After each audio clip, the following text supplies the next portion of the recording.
Dear students, I welcome you all to this session. This session, we are going to learn about the change and transformation of Indian society over the years. As you can see, the society is not like what it was 10 or 20 years ago. There raised many changes in the society over the past several decades. Why is it important to learn about the evolutionary change of our society? Ask yourself. You might be able to come up with your own ideas and views. The answer to this question is simple. We are living in a great nation with diverse diversity and unity. It is important for us to learn how the societies have evolved over the past to the present. This session will provide you a light on the various transformations that led to various splendid developments in our great nation. In this session, we cover the history of Indian society and culture. The ethnographic tradition followed in the early 20th century and how it affected the growth of the society. We will also cover the change in family structure, caste system and social stratification. Finally, we will discuss about the evolved transformed society. So, dear students, let us together now learn about the change and transformation in Indian society. This short video will guide you to learn about the evolution and rise of the transformed Indian society. History of Indian society and culture. Now, let us have a look on the history of Indian society. As we all know, the customs, beliefs, practices, etc. were quite different in ancient times. India witnessed the evolution of many organizations. Can you name any of them? Yes, you're right, the Indus Valley Civilization. The Indus Valley Civilization paved a way for well-constructed roads, brick-built houses, public baths, figure of people and deities, seals, etc. Some of this exposed the artistic skill of the people. Let us now learn about literacy sources for ancient Indian society. Evolution of Indian society is much reflected in the Sanskrit and Indo-Aryan literature. Rig Veda is one of the earliest literatures. Now, coming to the religion in ancient Indian society, do you know what Rig Veda is? Well, it mainly consists of mantras, mainly about nature and deities. It also contains various forms of religious rituals.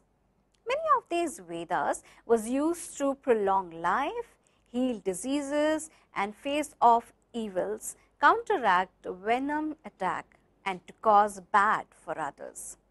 They even contained various slogans for the welfare of society. Does anybody know about what is Tantra? Tantra gives freedom to all irrespective of caste and sex regarding religious rites and observances. According to this, one's mother is considered the best spiritual guide.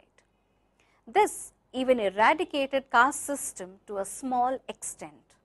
For example, a low-class person who has attained high levels of tantric sadhana were considered as Brahman. Female deities as well as male deities were worships. Nature and various animals worship such as serpent worship was perhaps in vogue. Later on, Buddhism was established which opposed the Vedas and laid greater stress on meditation, mendicancy and self-discipline. Jainism arose about the same time. Now, let us have a look upon the caste system in ancient India. As we already know, the society in early India was divided into different castes. Does anybody know about the Varna theory? According to this theory, there were 4 categories of people. They are the Brahmanas, the Kshatriyas, the Vaishyas and the Shudras. Does anybody know the hierarchy of Varna theory? It had at the top Brahmins, followed by Kshatriyas, then Vaishyas and Shudras at the last. With the invasion of Mughal rulers, the caste system was merely replaced with kin-based caste system. Now coming to the culture of ancient Indian society. Do you know what the main attraction those times was? It was ornaments. The popular ones were necklaces, bangles, earrings, anklets, rings, etc. Other than gold and silver, even copper, ivory and bronze were used to make ornaments. Wheat and barley was widely used as food. The dresses used were both cotton and woolen. Can you name any of the relics? Yes, coins, toy cards, chains, dice, etc. Economy of Indian society. Do you know which occupation was the main source of income? Occupation related to agriculture. The principal domestic animals were sheep, bull, dogs, camel, elephant, etc. Can you name any of the chief craftsmen during ancient era? They were potter, mason, jewelers, stone cutters, carpenters, goldsmiths, etc. Trade was a major source of income.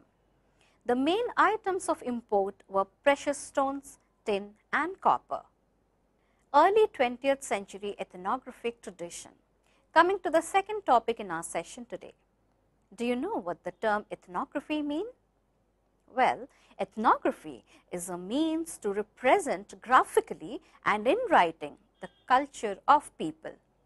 In this time span, anthropological discourses about Indian society have developed their own specificity, while at the same time the anthropology of India has also had a profound impact on the discipline as a whole.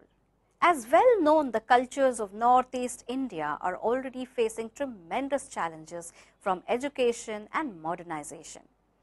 In the evolution of such cultures and the identities that they embody, the loss of distinctive identity markers does not bode well for the tribes of the region. Globalization in this sense will eventually reduce identity to anonymity. Let us consider a few examples of ethnographic tradition. The first example I'd like to quote we are going to see is about a Khasi family. The Khasi family was one of the oldest traditional families in India. If any distress happens in the family life, a financial or emotional term, there was only one thing to blame. They blamed the displeased spirits of their ancestors. Strange, right? It is a little stranger to believe that still these practices are carried out. The second example I'd like to quote is about the practice of spirit doctors. Traditional families believe that when someone is sick in their family, they call out to spirit doctors. What are doctors supposed to do when a person is sick? He has to first feel his pulse and look for the symptoms. But a spirit doctor feels for whether the person is possessed by the malevolent spirit. He sets up ritualistic ring. He sets up a seance where candles are placed. You will be amazed to hear that by the wick flickering, the spirit doctor finds that the person is possessed. It's strange to know such practices were practiced in India. So, as said earlier, ethnography is the study of accounting various cultural practices in India. Change in family structure and caste system. Change in family structure. Now, let us learn about the traditional family structure. Traditional joint family had a predominant position in rural India. It is followed by landed gentry and priestly caste. Even nuclear families existed during these days in India. But nuclear families were followed mainly among the lower caste people. So, from this we can understand that joint family is widely accepted than nuclear family. As we all are citizens of India, it is important for us to identify the major factors that brought about changes in family structure. Can you guess any of the factors that affected the family structure in India? Yes, you're right. The common factors are economic, educational, legal, demographic, etc. Now, let us look at each factor one by one that had connected, affected on different aspects of family structure. Factors that influenced disintegration of joint family. factors that we are going to discuss are in general the factors that not only lead to the disintegration of joint family, but also are effect of British rule in India. The first factors we are going to see are the economic factors. Can you point out any economic factor that comes to your mind? I'm sure that you might have thought of financial aspects, didn't you? You're right. Introduction of cash transactions and other technological advancements are some of the economic factors. The British rule encouraged cash payment for goods and services. It also provided many job opportunities. So, since the entire job opportunities were in the city, they had to be separated from their family. Sometimes they may just take their wife and children and move away. The next factor that we are going to discuss is educational factors. As we all know, educated people have a different effect on family than the uneducated people. Education provides a way to understand some of the ill practices in Indian societies. For example, by means of education, only we were able to understand that child marriage, property rights of women, and ill treatment of widows were all wrong. It even changed the perspective of marriage age. The next factor is the legal factor. Can you guess any one of the laws that affects family structure? Yes, you all thought it right. Legal rule regarding employment, education, property, and marriage have affected the family system. For example, we can take the Hindu Succession Act of 1956.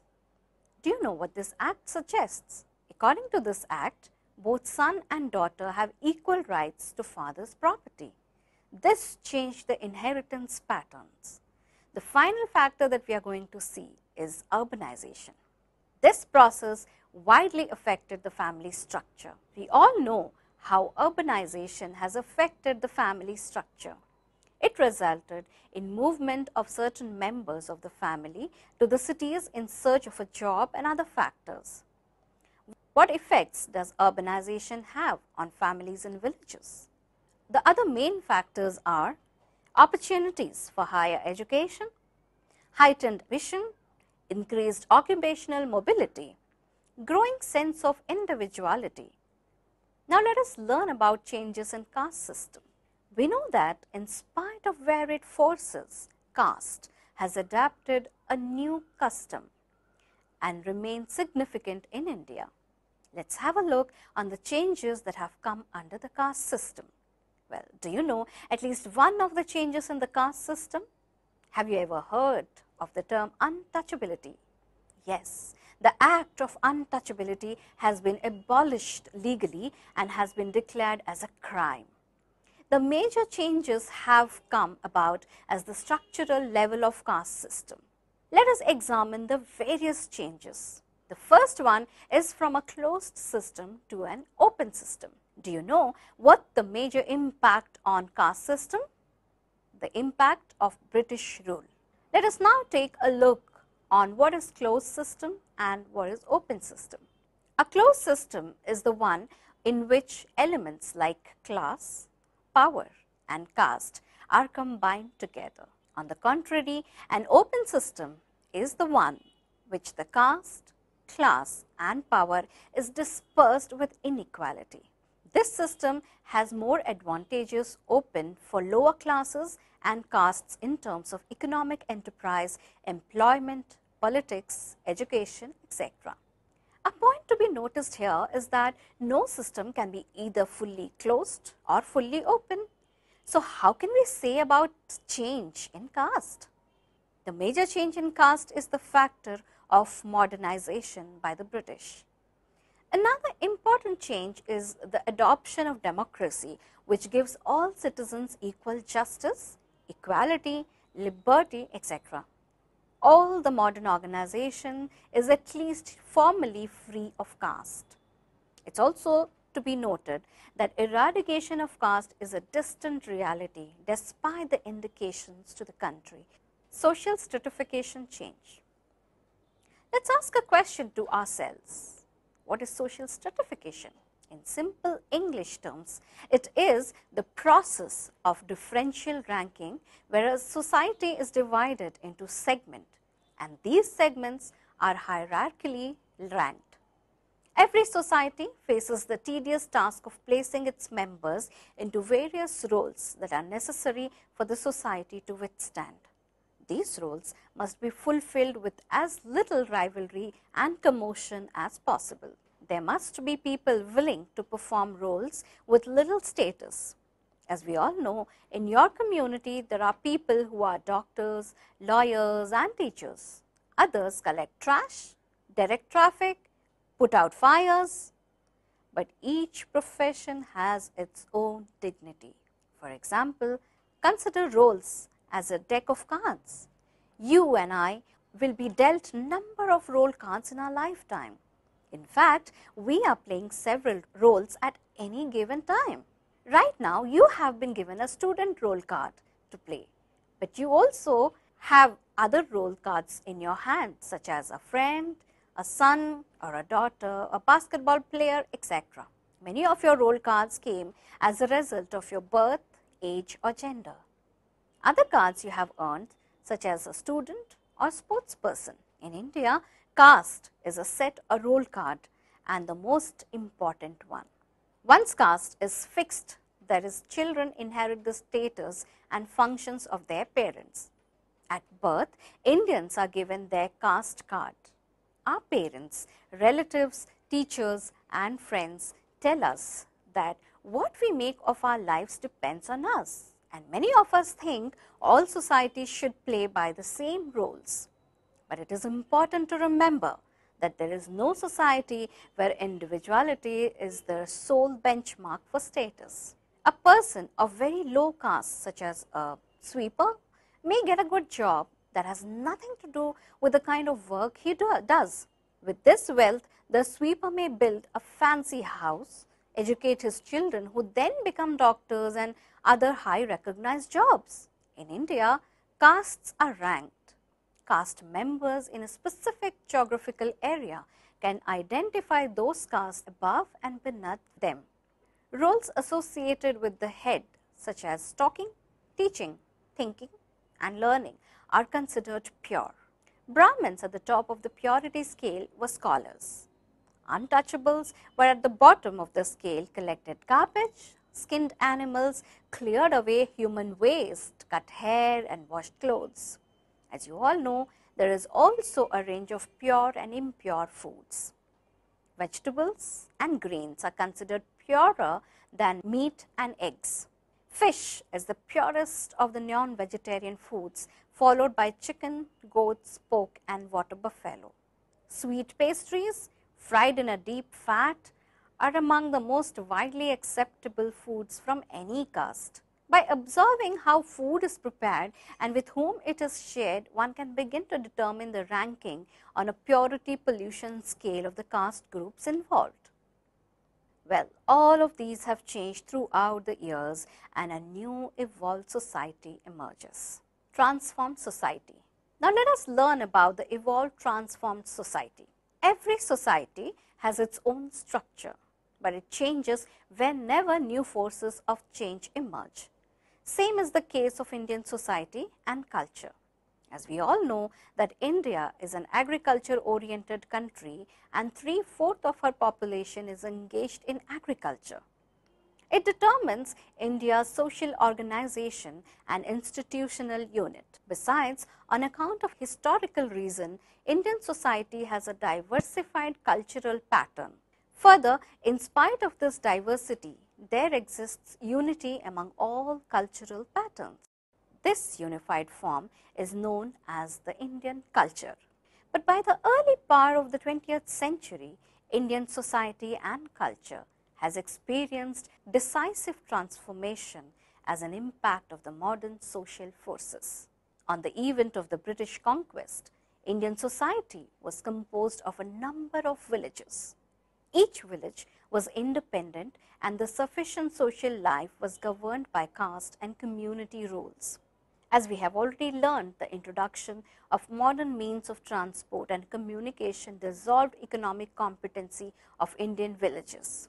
India's community development program is a powerful, ingenious force working in multiple ways to aid the growth of nation. In this venture, India has blazed a trail for many new nations to follow in social revitalization through new attitudes, new practices and new way of thinking.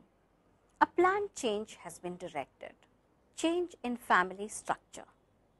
Now let us have a look on the evolved family structure in our society. We all understand the outcome of modern social forces is crystal clear in the change of family structure. Basically, joint family system is common in India, in which the head of the family had the power over its members. You might be already aware the head, he distributes work among family members. But because of the impact of modern forces, joint family system is disintegrating. It is now showing characteristics of urban family. Family domination and family ties are now weakening. Now, there is a trend towards the development of nuclear families. Change of caste system. Now, let's have a look on the evolved caste system in our society. How have the modern forces affected the caste system? Expansion of Western education, growth of competitive economy and modern means of communication has shattered the traditional structure of caste. Thus, is the transformation of definite caste into modern mobile classes. Certain castes have attained the liberty of upper classes, while certain castes are losing their once status. Changes in the social stratification. Now, coming to the evolved social stratification change in our society. Do you think we still follow the old rule of taking the same profession as our parents? No, we won't. Now, birth is no longer a criterion of role allocation. It is gradually being replaced by the achievement system. What was the impact of modern forces? Indian society is being changed from feudal system to capitalist system.